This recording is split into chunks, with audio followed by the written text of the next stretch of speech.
What's going on, everybody? For those of you who don't know, I typically do a weekly live stream previewing the upcoming game for Rutgers football. Obviously, this week being week 4 against Iowa.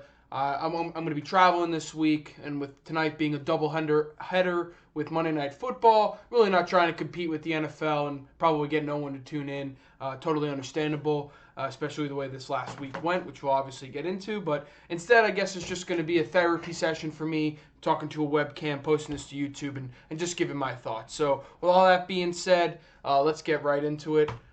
First, we're just going to have my quick thoughts on Temple. They're not many good ones. There's really no.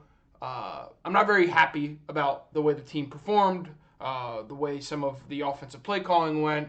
I can't really complain about the defense. I mean, yeah, they surrendered 14 points, but let me just look at some stats right here. I mean, Temple was only able to run the ball for 49 yards. To hold a team to under 50 yards rushing in a very close game where you do see, I feel like, a lot of running, trying to control the clock, control the ball, win field position. I thought Rutgers, the defense did a tremendous job. I wasn't planning on starting with the positives, but I felt like it's necessary to get that out of the way. I think the defense is really, really doing a good job, and it's going to keep us in a lot of games. This is a game, I think, 3 years ago or in 2019 when Shiana wasn't back, we lose this game.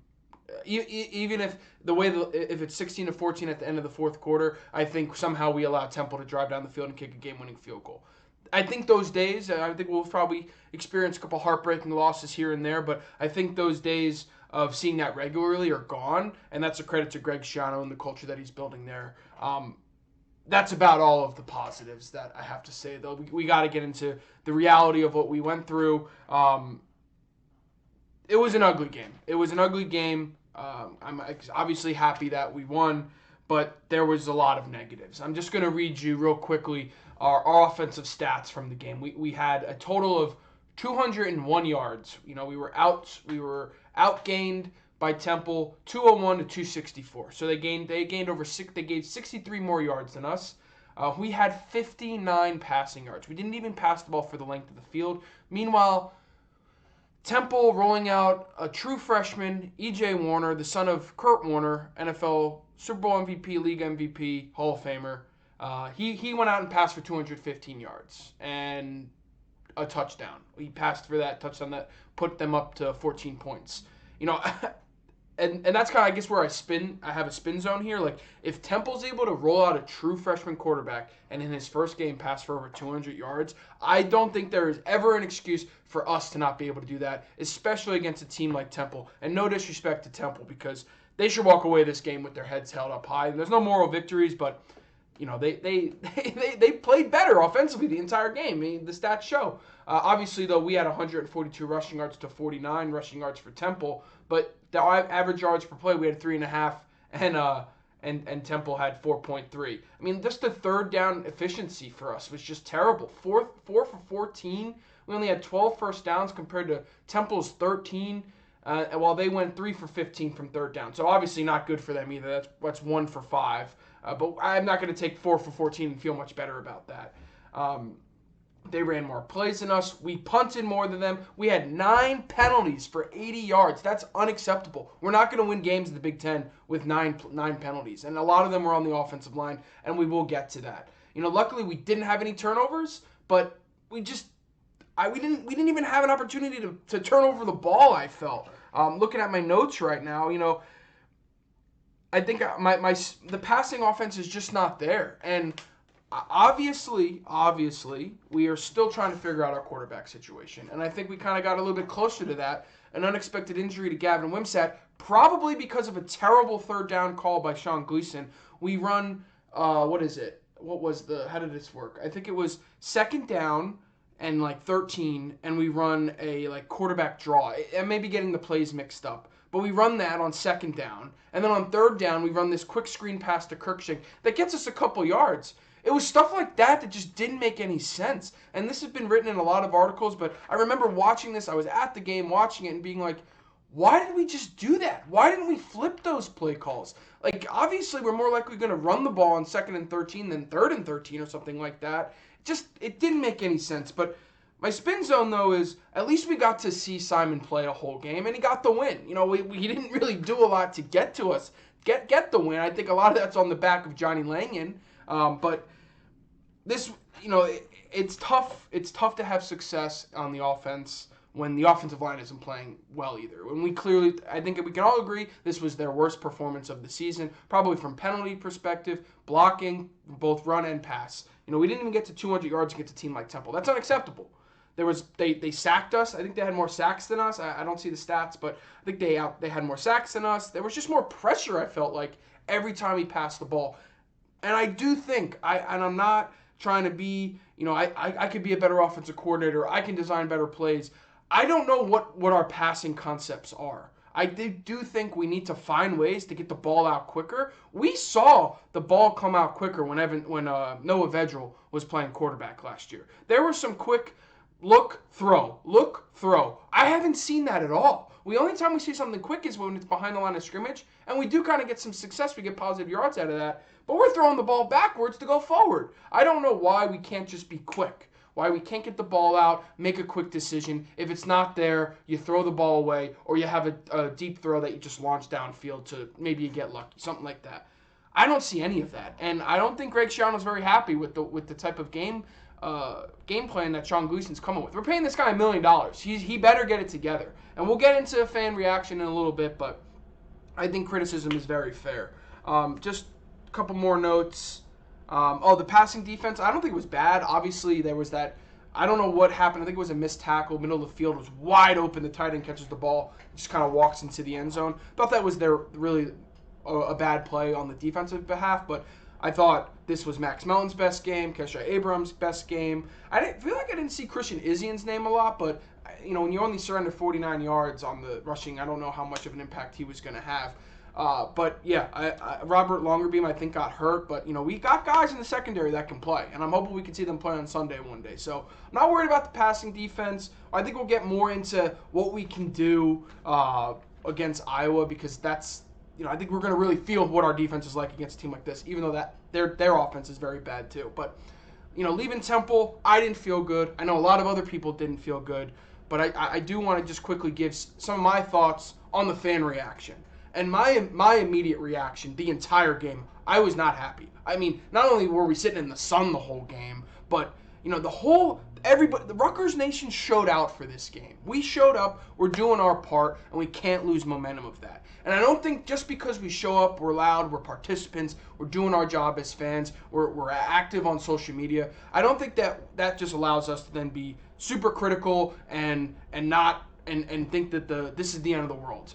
It certainly feels like it at times when you look at the way the offense is performing, but I also think it's a little bit hypocritical. Like we always make excuses that we're in a rebuild, but then we want to see progress right now. And I just think that's unrealistic. And I think we needed a game like this as a reality check. To remember, we cannot be upset about winning games. We have to take them as they are. We are 3-0. 2 back-to-back years, out of conference schedule, 3-0. All right? We were setting ourselves up for success. We have to trust the coaching staff that they get this right. Like I said, though, criticism is fair. But we have to remind ourselves that this is a rebuild in progress. Now, if people think that we're holding back, we're not throwing everything at them, this isn't holding back. There was no offense. It almost felt like we were not prepared. And maybe this is one of those trap games, or we went in sleeping, looking ahead to Iowa. Maybe. But we saw, I almost feel like last week our quarterbacks didn't get a chance to really understand what they can do as throwers, because we were throwing we had 3 40-plus yard touchdown passes. That was like the only offensive play of those drives. Like, great, those guys were open and we showed our arm talent, but what about everything else? What about first down? What about second down? What about third down? How are we going to get the ball in the hands of our speedsters, which we have on offense? We don't need to necessarily have these complicated passing concepts. We got to get the ball to our playmakers and let them get 3-4 yards. I mean, we want more than 3 yards, but let's say 4 or 5 yards. I'm not going to complain about that. But we do need to get things going. But I do think we need to take a step back, realize that the coaching staff is working on this. I trust Greg Schiano. I think Joe Hasmiak, I can't really say his name, has done a great job as defensive coordinator. But now Gleason's got to go overtime. He's got to figure it out. You got to commit to a quarterback. Even if it's Johnny Langan, commit to the guy. We need to establish an offense that works for us. We don't want to be in Iowa's situation where they're scoring 7 points and they're not scoring a touchdown. They're scoring 2 field goals or what? Was it 2 safeties and a field goal? I think they got 2 safeties and a field goal in their week 1 game against South Dakota State or whichever one that was. But we'll get into Iowa in a second. But a couple more things. If you're upset with Evan Simon, I think that's fair. But let's be honest. This guy has seen extremely limited action. This is maybe his, I'm trying to think of the schedule last year. He played a lot of Maryland. I don't remember him before that. I can't remember if he played like in Northwestern. I don't think he played in the Illinois game. But I remember him playing the majority of Maryland. And then he was in every other series against Boston College and then Wagner. So he hasn't. This was the most we saw from him. So I hope that this is the worst we see from him and the offense, and then we can get things going. Another reminder: Gavin Wimsatt's 18 years old. All right, he's going to continue to make mistakes. He's not always going to make the best reads, but we need to put this guy in a position to be successful. I don't know if that's this season. I don't know if it's next season. No, it's got to be next season. But let's tamper expectations right now. Right now, maybe we get into the middle of October and we're able to do a little bit more, playing Nebraska, Indiana, Minnesota. All 3 of them, I think, are solid teams. Nebraska's in the dumps, obviously, but I'm not looking past Indiana, and I'm not looking past Minnesota. They may have just lost their best wide receiver, but I'm not looking past that team. They know how to play. They're not going to pass for 59 yards, those teams. So, yeah, let's just temper our expectations. I know I want this team to win. I want to be a force, not just in the Big Ten, but in the country. But we have to realize something, that the offense sucked. All right? I'm going to keep plain and simple. The offense sucked. There are no excuses to be made. We can be happy with the win, but we can also be critical of the way the offense performed within reasonable expectations, in my opinion. But with that being said, let's get into Iowa. All right? So Iowa isn't much different than us this season. I have their stats up here. Now, they opened the year against South Dakota State. Then they at home. Then they played the Iowa State Cyclones at home. They lost that game. And then they just played Nevada. We're not going to talk about Nevada, even though I watched those highlights, because I don't know if it was a hurricane. Not a hurricane, but I don't know if it was a, what's it called? I don't know if it was a tornado warning or whatnot, but the game was delayed, and once I saw that, I'm like, all right, Iowa's going to win this game, and it's not even going to be close. They shut them out, and it wasn't much of a competition. Iowa State, on the other hand, was a competition. Let's just review some stats, just like we did for Rutgers. Iowa State total offense, 313 yards. Iowa, 150. Passing yards, Iowa State, 184 to Iowa's 92. Rushing yards, 129 for Iowa State to Iowa's 58. We're talking 4 yards per play for Iowa State versus 2.9 for Iowa. Now, I don't think Iowa State's 2-0. They're obviously not a terrible team. Maybe they're 3-0. I have to look at that. I thought this was just a better game to look at. I would consider Rutgers more in this echelon than the other 2 teams that Iowa has played. Their offense isn't good. Spencer Petras is not very good as quarterback. I don't like saying this about other teams based off of the way we just performed. And even the Boston College game, it's not like we were slinging the ball and getting massive chunk plays.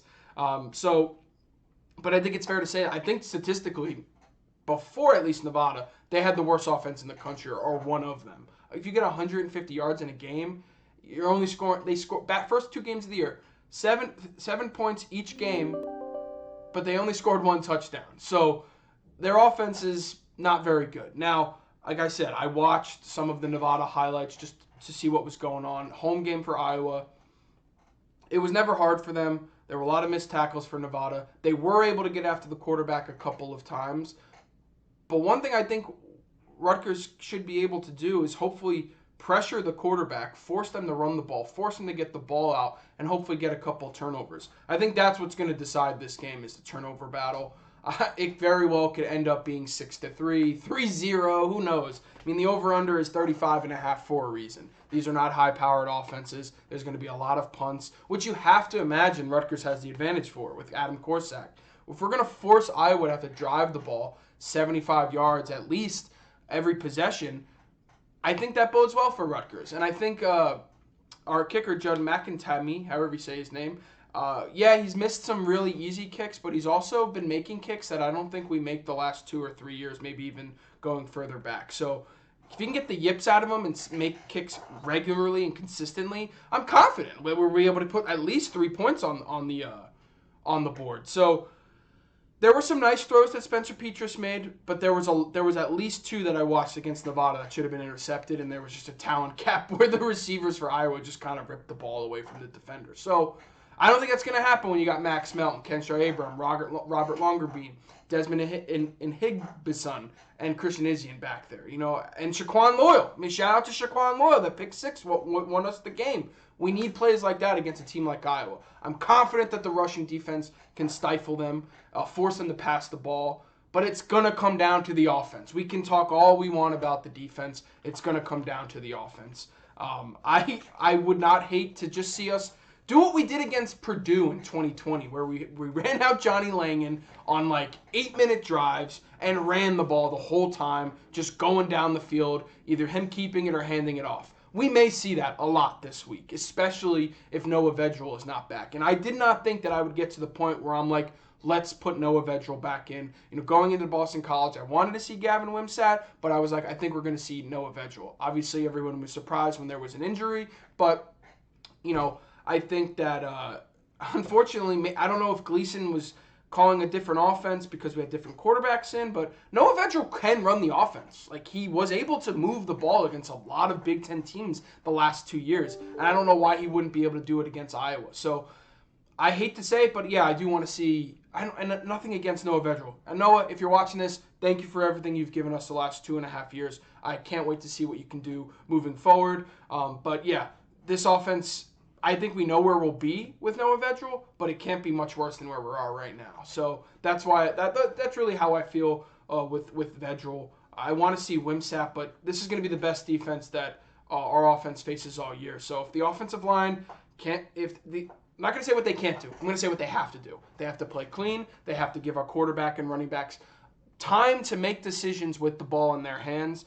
And I'm hoping that they can do that because there were some plays that Nevada was able to get some chunk yard plays. Obviously, Iowa State was able to run for 313 yards. I'm not sure what the talent differential is between us and them. But yeah, I think I went a little bit longer. I didn't think I would be talking for almost 20 minutes here. There's a lot that can be said about where the team is bad or what the team has done bad. But there's a lot that we can say about Iowa that's been bad too. So my call to action to everybody watching this is simply, if you're a fan, go to the game. I'll be in Wyoming. I'll be watching the game, but I can't go to the game. I wish I could. We need to be that 12th man. It's done wonders in the past. We've played competitively against a lot of teams at home with probably marginally better talent. In 2014, better talent. But since then, I would say the talent's been around the same. It's been a lot worse. It's definitely better than where it was in 2018 or 2019. So fans, get to the game. Students, be loud. Be participants, not just spectators. You can make a difference. I'm telling you. And Greg Schiano will acknowledge it, and he will commend you win or loss. So do your job and hope and pray that the team will do their same. So with all that being said, I talked for a little bit longer than I thought I would. Thanks for tuning in. And one last thing. Let's chop it, baby. Get the dub. 1-0, Big Ten. 4-0 on the season. Let's go. We can do it. Come on.